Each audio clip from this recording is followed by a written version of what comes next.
So what is the value and purpose of looking at the range of potential future demand? How do you do that?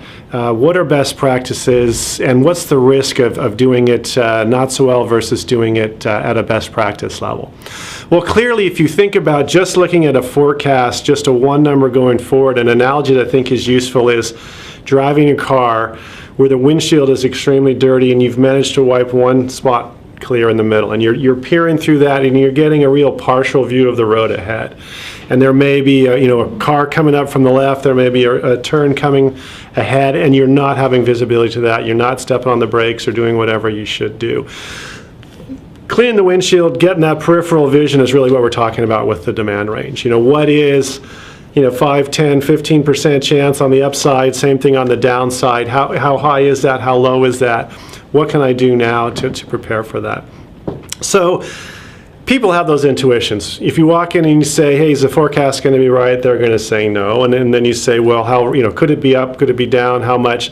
They'll have a feeling.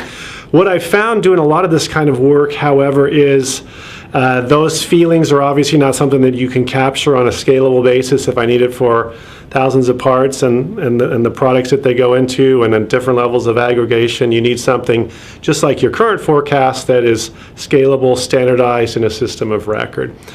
The other thing that goes along with it is a lot of that can be automated. So, we have information, for example, about how forecastable particular products have been in the past. Different markets, different products have different levels of forecastability. We can go grab that data, do the analytics, and it's been my pretty consistent experience that those ranges are, as good as anything that you can get through just talking to folks. So it's really a question of, can we make this automated, scalable, and high performance? And there's definitely, data and technology that can turbocharge on a performance and on a scalability, those activities.